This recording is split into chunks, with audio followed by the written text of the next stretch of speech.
Trump a provoqué la panique à Téhéran en transformant la menace d'une attaque contre l'Iran en une pression qui vient désormais aussi des nations arabes du Golfe. Ce mardi 19 mai 2026, le Qatar, l'Arabie Saoudite, les Émirats Arabes Unis, le Koweït et Bahreïn sont entrés au cœur de la crise. Après avoir averti que la garde révolutionnaire ne peut pas entraîner toute la région dans une guerre alimentée par le chantage, les missiles, les drones et les craintes autour du pétrole et de l'énergie. Donald Trump a retardé l'attaque de quelques jours sans reculer. Il a maintenu les militaires américains en alerte, gardé Téhéran sous menace et forcé le régime iranien à affronter une réalité difficile.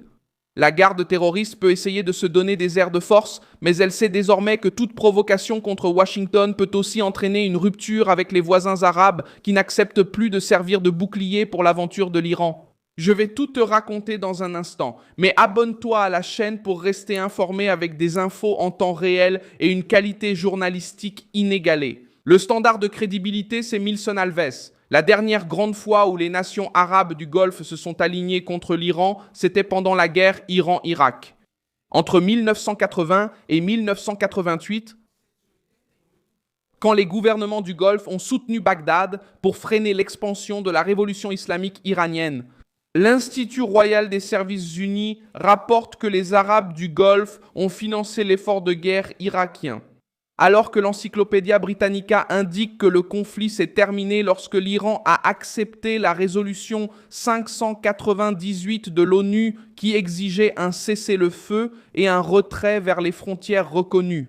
L'humiliation a été si lourde qu'en juillet 1988, l'ayatollah Khomeini lui-même a déclaré qu'accepter le cessez-le-feu était pire que de boire du poison, selon les archives du Los Angeles Times de l'époque.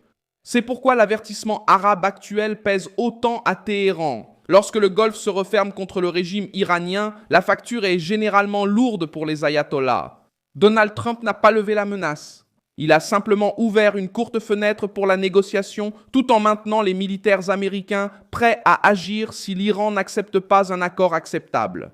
La Maison-Blanche a présenté ce report comme un signe de respect envers les alliés du Golfe, mais la pression réelle est retombée sur Téhéran. Lorsque les dirigeants arabes demandent à Washington d'attendre quelques jours, ils disent aussi à l'Iran que la région n'accepte pas d'être entraînée dans une aventure de la garde révolutionnaire. Le point qui a ébranlé Téhéran était simple. L'Iran ne traite plus seulement avec les États-Unis.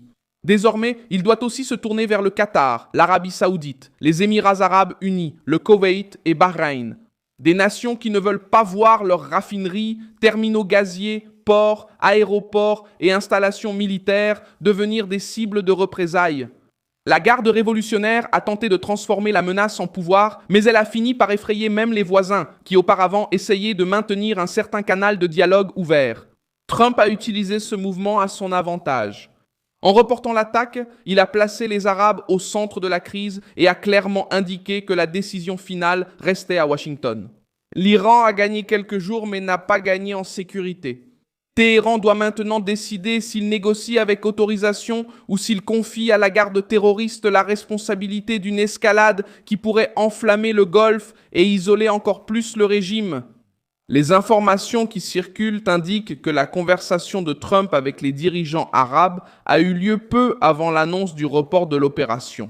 Le Qatar, l'Arabie Saoudite et les Émirats Arabes Unis ont plaidé pour plus de temps afin de parvenir à une sortie négociée car ils estiment qu'une attaque directe contre l'Iran pourrait provoquer une réaction contre toute l'infrastructure. Cela montre que la peur n'est pas du côté de Trump. La peur réside dans le calcul des nations voisines qui connaissent la méthode de la garde révolutionnaire. Lorsqu'elle perd de la force dans l'affrontement direct, elle essaie d'infliger des dégâts par le biais de milices, de drones, de missiles. La garde révolutionnaire iranienne porte un poids politique qui ne peut pas être ignoré. Le gouvernement Trump lui-même a classé cette force comme organisation terroriste étrangère en 2019, y compris la force Quds, désignée par Washington comme le bras d'action extérieur du régime. Depuis lors, le groupe est traité par les États-Unis comme la pièce maîtresse de la machine iranienne de menaces régionales. C'est justement cette structure qui se retrouve aujourd'hui au cœur de l'avertissement arabe. La garde veut préserver ses leviers de pression au Liban, au Yémen, en Irak et dans d'autres points sensibles. Pour les nations du Golfe, cela signifie vivre avec la possibilité permanente d'attaques indirectes, de sabotage, de menaces énergétiques et d'instabilité. La pression a encore augmenté parce que les Émirats arabes unis ont dû faire face à une attaque de drones liée à l'escalade régionale près de la centrale nucléaire de Baraka, selon des rapports suivis par l'Agence internationale de l'énergie atomique.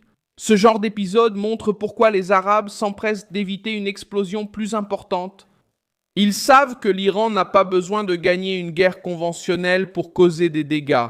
Il lui suffit d'activer ses instruments de pression et d'essayer de prendre toute la région en otage. Trump a perçu cette fragilité et a placé le régime iranien devant un mauvais choix. S'il se durcit, il perd sa posture de victime et apparaît comme une menace directe pour ses propres voisins musulmans. S'il attaque, il peut pousser les nations arabes à une coordination encore plus grande avec Washington. C'est pourquoi la panique à Téhéran ne naît pas seulement de la panique militaire américaine.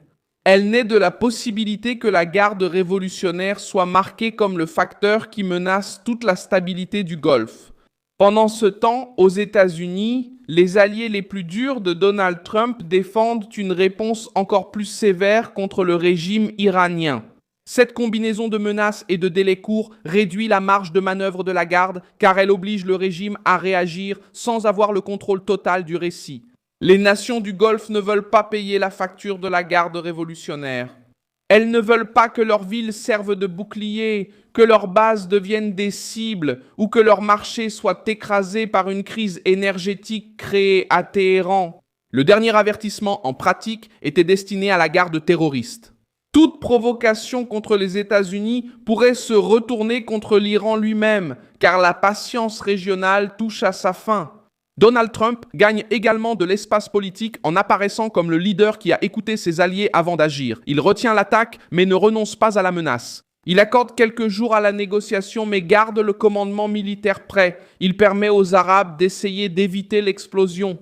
Mais il précise clairement que l'Iran n'aura pas la liberté de poursuivre son ambition nucléaire, son chantage régional et ses milices armées comme si de rien n'était.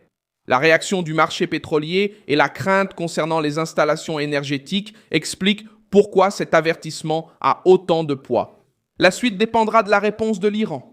Si Téhéran accepte de négocier avec de véritables limites sur son programme nucléaire et de réduire l'action de ses bras armés, Trump pourra présenter ce recul temporaire comme une victoire de la pression. Si la garde insiste sur l'escalade, la Maison-Blanche aura l'argument qu'elle voulait. Elle a essayé d'écouter les alliés, a donné une chance à la diplomatie et n'a avancé que parce que le régime iranien a choisi la confrontation. Je suis Milson Alves, internationaliste, et mon objectif est de vous tenir bien informés au plus près de la vérité chaque jour. Les liens vers les actualités se trouvent dans la description de la vidéo. Likez la vidéo, abonnez-vous et consultez les commentaires pour vous impliquer davantage dans la communauté Milson Alves.